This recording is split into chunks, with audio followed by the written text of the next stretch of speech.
क्या है, देखा उन्होंने कि अब तो ये तोड़ने वाले हैं, तो ये तो पृथ्वी को धारण करने वाले शेष नाग के अवतार हैं। उन्होंने पूरी सृष्टि के धारक तत्वों को आदेश दिया, बोल के आदेश दिया कि राम जी धनुष तोड़ने वाले हैं, पकड़ के रखना धरती को। ये साधारण धनुष नहीं है, शिव जी का धनुष है, तो हिल जाएगा सबका सब। धीरे धीरे भगवान पहुँचे, वहाँ जा कर के विश्वामित्र जी को मन में प्रणाम किया। गुरहि प्रणाम मनहि मन कीन्हा। और बस एकदम से लोग सोच रहे थे कोई पृष्ठभूमि बनेगी, जोर लगाएंगे। अति लाघव उठाई धनु लेना, धनुष उठाया है तो दम के दामिनी, जैसे बिजली चमक गई हो, इस तरह से बिजली की तरह से एक चमक उभरी। और लोग देख रहे थे कि क्या होने वाला है, किसी ने नहीं देखा चाप खंड। लेत चढ़ावत खैंचत गाढ़े, काहू न लखा। इतनी फुर्ती है, देख ही सब ठाढ़े, सारे खड़े होके देख रहे हैं, लेकिन कब तोड़ा, कब चढ़ाया, कब उठाया, दिखाई नहीं दिया। तेई छन राम मध्य धनु तोरा, भरे भुवन धुनि घोर कठोरा। धनुष भंग हुआ है। भरे भुवन घोर कठोर, रव रवि बाजी तजि मार्ग चले। चिकरहि दिग्गज डोल महियहि, कोल कूरम कलमले।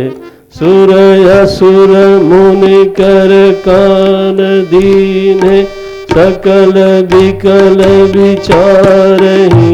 कोदंड खंडेउ राम तुलसी, जयति वचन उचारहि।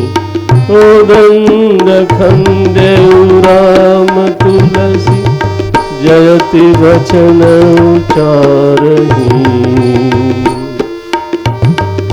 शंकर चाप जहाजु, सागर रघुबर बाहुबल।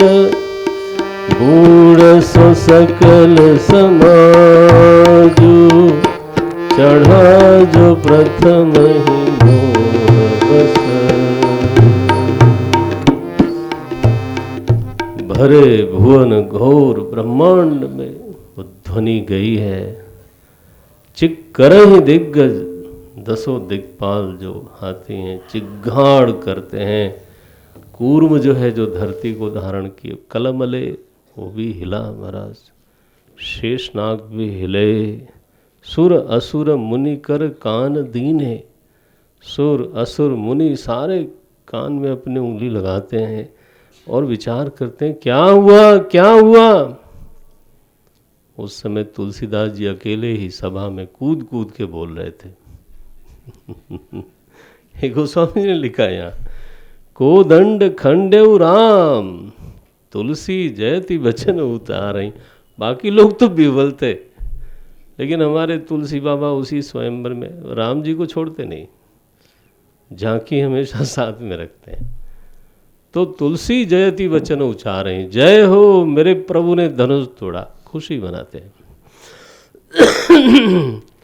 शंकर चाप जहाज, धनुष तो टूट गया, प्रत्यंचा चढ़ाने की बात थी। अब महाराज उत्सव शुरू होता है।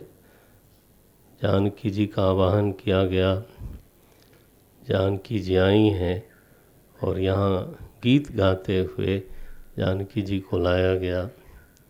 और इस पर काफ़ी उत्प्रेक्षाएँ होती हैं। जानकी जी ने जयमाला भगवान को पहनाई। बोलिए सियावर रामचंद्र भगवान की, बोलिए सियावर रामचंद्र भगवान की। गावहीं छवि अवलोकी सहेली, 264वें दोहे के ऊपर की पंक्ति है, गावहीं छवि अवलोक की सहेली, सिय जयमाल राम उर मेली। तो जानकी जी ने जयमाला पहनाई, भगवान को चारों ओर उत्सव हो रहा है। दूसरे दिन जनक जी पूछते हैं विश्वामित्र जी से, महाराज अब हमें आगे क्या करना चाहिए? बोले विश्वामित्र जी, देखो भाई, तुम्हारी प्रतिज्ञा थी धनुष टूटने से विवाह होगा, तो अब इसमें और कोई शर्त तो है नहीं। धनुष टूटा, जानकी जी का विवाह तो हो गया, लेकिन विधिवत विवाह करने के लिए तो दूत भेजना चाहिए, वहाँ भेजो दूत। अभी ये चर्चा चली रही थी, तब तक महाराज परशुराम जी पधारे। तेहि अवसर सुन शिव धनु भंगा, आयउ भृगुकुल कमल पतंगा। परशुराम जी का सभा में आगमन हुआ है, और हम कंटिन्यू करें कि ब्रेक करें मालूम नहीं। क्यों भाई? अब हैं रमाकांत, हमें ठीक है तो कंटिन्यू करें, दैट्स गुड। तो किसी को उठना हो तो हो क्या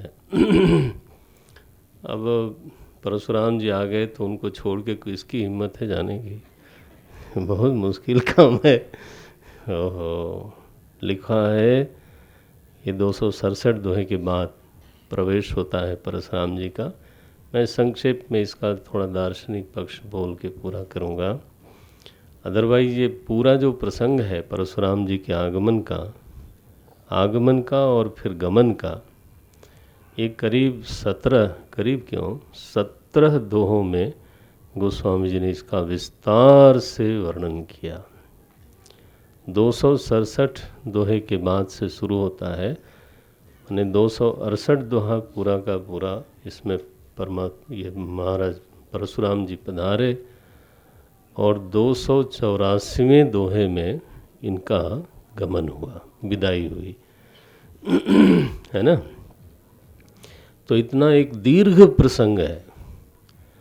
क्या प्रसंग है? पहले तो वो दृश्य देख लें, एक बार दर्शन तो कर लें। बोले, तेहि अवसर सुन शिव धनु भंगा, आयउ भृगुकुल कमल पतंगा। भृगुवंशी भगवान परशुराम जी पधारे। असल में उनका आना देखो एक बड़ा स्वाभाविक था। ये शिव जी का धनुष था, और शिव जी का धनुष शिव जी ने जनक जी को रखने के लिए दिया था। हाँ, जनक को दे दिया था ऐसा नहीं था। तो जनक जी ने भी जो प्रतिज्ञा की थी वो बड़ी संभाल के की थी। उन्होंने कहा था जो इस धनुष पर प्रत्यंचा चढ़ावेगा, बस इतनी ही प्रतिज्ञा थी। और वो प्रतिज्ञा क्यों करी उन्होंने? कथा है कि एक बार जानकी जी उस पूजा की तरह रोज पूजते थे शिव धनुष को, क्योंकि जनक जी के आराध्य थे शिव जी, तो रोज पूजा होती थी। जानकी जी स्वयं अपने हाथ से उस कक्ष को स्वच्छ कर रही थीं। तो जनक जी ने देखा कि जानकी जी ने उसको एक हाथ से उठा रखा है और नीचे उसकी सफाई कर रही हैं, लिपाई कर रही हैं। आश्चर्य हुआ उनको कि अरे, जानकी जी के इस कोमल हाथ में इतना बल है। अब जो वर होगा कम से कम इनसे ज़्यादा बलशाली तो होना चाहिए। वीर्य शुल्का उनका शुल्क क्या है? आप में अधिक वीर्य शौर्य हो। तो उन्होंने कहा ये उठा लेती हैं तो जो प्रत्यंचा चढ़ाएगा वो वर होगा। और उनको विश्वास था कि दुनिया में धरती पर हमेशा वीर बलवान रहते हैं, कोई न कोई जरूर होगा। तो पृष्ठभूमि तो ये है। अब देखो, कोई हमारा आराध्य हो, परशुराम जी के भी आराध्य शिव जी हैं, परशुराम जी के गुरु हैं शिव जी। तो मान लो हमारे सदगुरु ने, हमारे गुरुदेव ने कोई चीज़ आपको उपहार में दी है अथवा रखने के लिए दी है, और अगर आप उसको कहीं उठा के फेंक दो और मैं अगर देखूंगा उसको, तो मुझे क्या अच्छा लगेगा? मैं जाऊं आपके घर हैं और मैं जानता हूं कि गुरुदेव ने आपको एक निशानी दे रखी है, और फिर देखूं कि वो भूमि पर पड़ी है या डस्टबिन में डाल रखा है आपने, या उसको तोड़ के फेंक दिया, तो फिर तो जो भक्त होगा उसको बुरा लगेगा कि देखो। अगर उन्होंने उपहार भी दे दिया हो तो उपहार का भी अपमान नहीं होना चाहिए। भागवत में तो एक को सांप ही इसी तरह से लगा। दुर्वासा ऋषि इंद्रलोक से आ रहे, वैकुंठ से आ रहे थे, और उधर से इंद्र आ रहा था ऐरावत हाथी पर। तो दुर्वासा ऋषि को प्रणाम किया उसने, तो दुर्वासा ऋषि प्रसन्न हुए। उन्होंने कहा ये वैकुंठ से आ रहा हूँ, भगवान का प्रसाद, ये माला थी, बोले ये रखो। आप देखो, तो इंद्र को माला का आदर करना चाहिए, सिर पे रखना चाहिए। उसने स्वीकार तो कर लिया, ले लिया, और ऐरावत हाथी के माथे पर रख दिया उसको, और हाथी को क्या पता कि माला है क्या है। तो थोड़ी देर में माला नीचे गिरी और उसको पैर से कुचल दिया उसने। दुर्वासा ऋषि इतने क्रुद्ध हुए कि मैं ले आया वैकुंठ से भगवान नारायण का प्रसाद, तुम उसका अपमान करते हो, श्रीहीन हो जाओ। तभी इंद्र हारा था असुरों से। तो जो पूज्य है उसका दिया हुआ चाहे जो भी है उसका तिरस्कार नहीं होना चाहिए। भक्त को बहुत बुरा लगता है। तो परशुराम जी तो भगवान शंकर उनके आराध्य हैं, सद्गुरु हैं। उनको जब ध्वनि सुनाई दी, उन्होंने तुरंत समझ लिया कि ये हो न हो, ये गड़बड़ कर दिया इसने।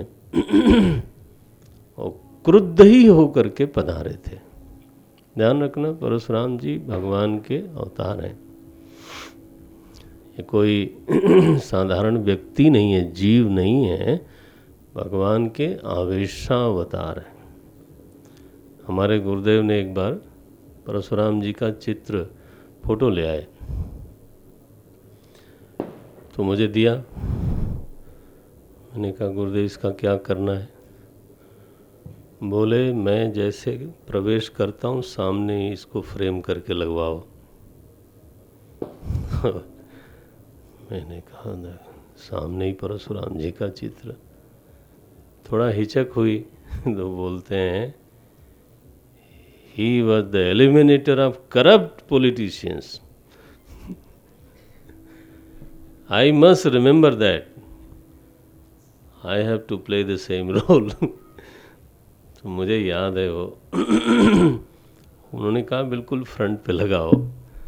किसी तरह से बनाया रखा हुआ है उनकी कुटिया में, आप चाहोगे तो मैं दिखा दूंगा, लेकिन वो फ्रंट पे थोड़ा नहीं लगाया। लगाने में कोई दिक्कत नहीं, मान गए। तो गुरुदेव ऐसे बोलते थे, भगवान का आवेशावतार हुआ, जिनके हाथ में राज था वो प्रजा पालन की बजाय प्रजा को लूटते थे, प्रजा को तकलीफ देते थे। तो भगवान ने परशुराम जी का अवतार लिया, और उन दुष्ट राजाओं का परशुराम जी ने 36 बार वध किया। नारायण जड़ से उखाड़ा है। तो भगवान का अवतार है वो। तो तेहि अवसर सुनि शिव धनु भंगा, आयो भृगुकुल कमल पतंगा, देखी महीप सकल सकुचाने। वो शोर मचा हुआ था राजाओं में कि धनुष टूटने से क्या होता है, हम ले जाएंगे। बिना लड़ाई के थोड़ा कोई शादी होती है। आखिर राजाओं की शादी। महाराज इस तरह से आपस में शोर वोर बचा था। उस समय परशुराम जी पधारे। क्या व्यक्तित्व है, गौर शरीर और विभूति लगाए हुए हैं, भाल विशाल त्रिपुंड विराजा, त्रिपुंड लगाया हुआ है, शीश जटा, शशि बदन सुहावा, ऋषबस कछुक अरुण हो यावा। इतने गौर थे जैसे चंद्रमा हो, और क्रोध था तो थोड़ा लाल लाल हो गए थे। ब्रिकुटी कुटिल नयन सिर रात रिस राते, सहजों चितवत, सहज रूप से भी देखते थे। जानकी जी देखनी थी तो कमल खिलता था, परशुराम जी किसी की ओर प्यार से देख लें तो उसकी जान सूख जाती थी महाराज। ये दशा है।